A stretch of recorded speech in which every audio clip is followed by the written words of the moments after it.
So I've got 3 things, because I'm a good pastor, 3 things.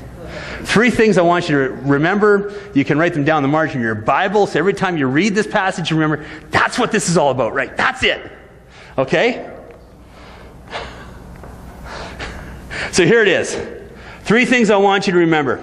Number 1, God is concerned about you physically. We sometimes miss that. We think God is concerned about me spiritually, but not necessarily is he concerned about me physically. I want you to know right now that God is concerned about you physically. So, for some reason, this genealogy starts off with Perez. Perez means breach. And I don't know, but I think it's possible that maybe this Perez baby came and was born backwards. That was his physical reality. He was a breech baby. He was somebody that came into the world a little bit differently from everybody else. And so they said, this guy is Perez. He is going to be, different all the rest of his life. Perez was the father of Hezron. Hezron's physical reality was that he was a child when Israel when the children of Jacob, really at this point, went from Judah or Canaan to Egypt. He was a child. He was the last generation born in the promised land before they went to Egypt, because they remember the story of Joseph and the Technicolor Dreamcoat, and he rose up and did all those sort of things. Well, here he is. Now we've got Hezron's, the youngest of that generation, that is now coming out of the Canaan area and moving into Egypt. So, Ram would have been the first generation born in exile. Aminadab? Well, Aminadab, and this is not in my notes. Let me tell you what I researched here. Some people have put forward that Aminadab was actually Akhenaten. Now, I can't make the math work, but I think what it does is it says, you know what? This places Aminadab solidly in Egyptian history. Nahshon was of Moses' generation. In fact, there's a wonderful, rabbinic literature is very heavy on Nahshon. Nahshon is this wonderful character. Did anybody remember the story of Charlton Heston parting the Red Sea? Or was that Moses? And one of those guys, anyways. Do you remember the story? It's got Steven Spielberg fireworks all over the place, and he just kind of walks up and he raises his arm over, and then everything stops, and people go in and rush across, and then the Roman army, because it's dry land, comes in after them, and Moses closes up the sea, and they all die. Really good story, by the way. Tell your children. Here's Nahshon, and the rabbinic literature says that actually Nahshon wouldn't wait. He said here the armies were coming on this side, and the Red Sea was on this side, and Nahshon wasn't going to wait. He knew God was going to do something, didn't know what it was, so he dived into the water. And the rabbinic literature says that Nahshon got up to his nose in the water, walking out in the Red Sea, before finally Moses decided to stretch out his arm and do the Steven Spielberg thing. So here's this Nahshon character who is actually well respected, and he is part of Israel, and he's part of the Exodus, and he's there when Moses parted the sea. Nahshon was the father of salmon, who was more than just a good fish. He married Rahab, the harlot, who was the father of Boaz, who married Ruth, the story that we've been focusing on, who was the father of Obed and of Jesse, and finally of David. God is concerned about who you are physically. Sometimes we don't think that because we don't see his shaping hand. If you're reading my blog tomorrow, I'll give you the heads up. Tomorrow's blog is going to be about basically this idea that Israel felt they had been thrown away by God. But in reality, Israel was right where God wanted them to be. In fact, in Jeremiah, he calls them a good fig, one that he is proud of and one that he wants. And sometimes our physical place doesn't shape up to where we want it to be, but that's because God is shaping us for something. He is concerned about your physical reality.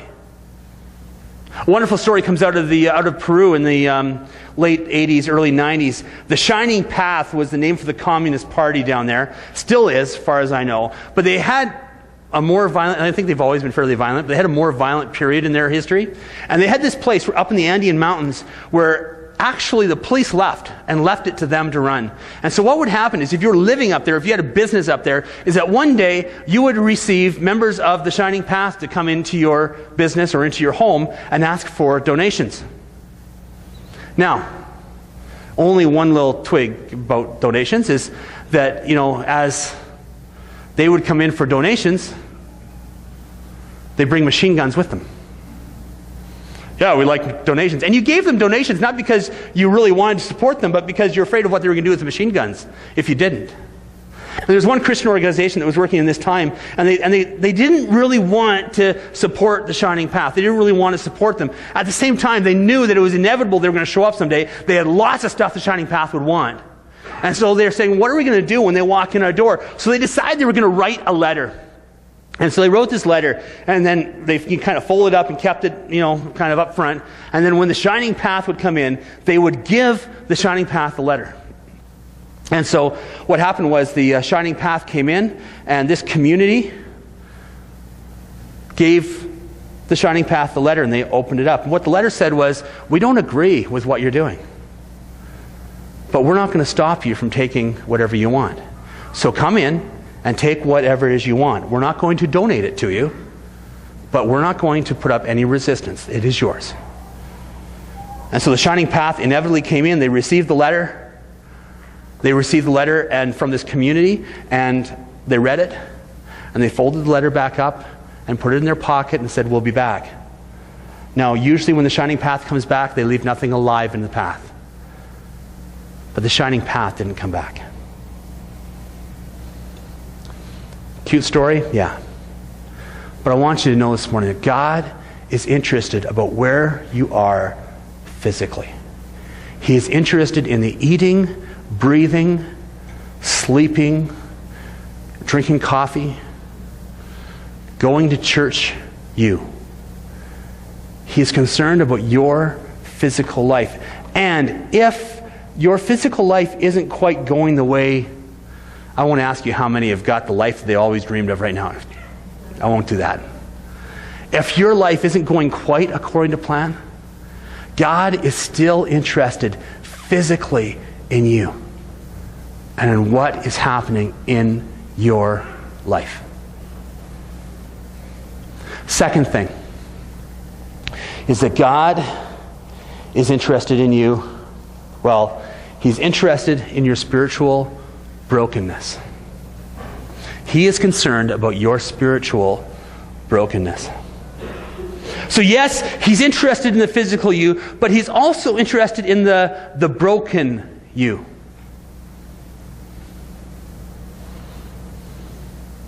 And sometimes we struggle with that. I mean, who wants to walk in and say, hey, I'm here and I'm broken? But again, we have this list of names, and not only were they physical realities, but they told a spiritual story. Perez. And this is a story that is kind of a little X-rated. But Perez was the child of Tamar and of Judah. And what happened with Tamar and Judah? Well, Tamar married one of Judah's sons. And died early. And as we've already seen in the custom here in Ruth, it was actually a custom that a relative would actually come and would lie with the wife. Usually it's the brother. So a brother would come and lie with the wife, and she would conceive a child, and that child would be not his. So Judah was dad, and Judah said, you know what? Onan, number 2 in line, I need you to sleep with Tamar so that she'll become pregnant, and that child will belong to your brother I know it's kind of strange, but... Well, Tamar wasn't too happy about this. And so every time he came to sleep with Tamar, he made sure that the semen spilled on the ground and not inside of her. So she didn't get pregnant. So the Bible says God struck Onan dead. And Tamar still did not have a child. There's one other brother. His name was Shelah. And Shelah was a little young guy. And Judah wasn't about ready to lose his third son. So he said to Tamar, wait till Shelah gets a little older, and then I will give him to you. And the time passed, and Shelah got bigger and stronger and became a man, and yet Judah still did not give Shelah to Tamar. And so finally, one day, Tamar disguised herself as a prostitute. And Judah, dad-in-law, went out and found her and slept with her. And she became pregnant. Who'd she become pregnant with? Perez. How is that for a story? So how did your parents meet? Who are your parents? Well, my mom's Tamar, and my dad and grandfather are, How does that work? Isn't there just brokenness in that story right from the very beginning? And then there's something that just, you almost want to cry for Perez. He is spiritually broken, but God is concerned about our spiritual brokenness, and none of us have perfect stories. So, Hezron, being the child of Exodus, living in one place and then moving forcibly to this strange foreign land where they speak a different language, where they're different people. There's spiritual brokenness involved there. Nashon, wonderfully, according to rabbinic literature, this wonderful leader, but you realize that he died in the Exodus, probably not because of anything that he did, but because of the sin in the community. God judged the community and said, you know what? You're all going to die before you leave. I'm not going to bring you into the promised land. Well, Nashon would have been one of the ones that died. And according to rabbinic literature, he was a noble man. He was a God-fearing man. And yet there is brokenness that was brought by the community into his life. Salmon, Boaz. Boaz, again, in rabbinic literature, they tell us a story that Boaz actually had a wife, and he had many children, and they had all died. So that by the time Ruth met him, according to rabbinic literature, he had already been married, already had children, but they had all died, and there's spiritual brokenness in that story. Out of Ruth and Boaz comes Obed, and then Jesse, and then David. I love David. I love the story of David. Here's this kid, 8 sons of Jesse. And the priest comes over and says, I want to meet your kids. And so Dad brings out 7 boys. The 8th one isn't really, important enough to bring in front of the priest. He's out somewhere in the field taking care of the sheep. So as he's saying, these are my boys. He's got 7 of them, and there's one missing, and that one is David. And David's out, doing the work. You don't think there's spiritual brokenness in even that? And the reality is that we were all born into some sort of spiritual brokenness. We all have it. We all suffer with it. But God is concerned about you physically, and He is concerned about your spiritual brokenness. I have a short audio clip I would love to play for you. Let me set this up for you. I'm going to talk about this afterwards. This is a record. We talked about records a while ago. They're big things. So it's not a record. We don't have a record player here, but I've got it onto a MP3. So we're going to listen to this. You'll hear the cracks and pops that you don't normally hear in CDs. That's because this is a record. And I don't want you necessarily to listen to the voice if we can, and if it turns out, I'd like you to listen to what is happening behind the voice. Play the audio clip.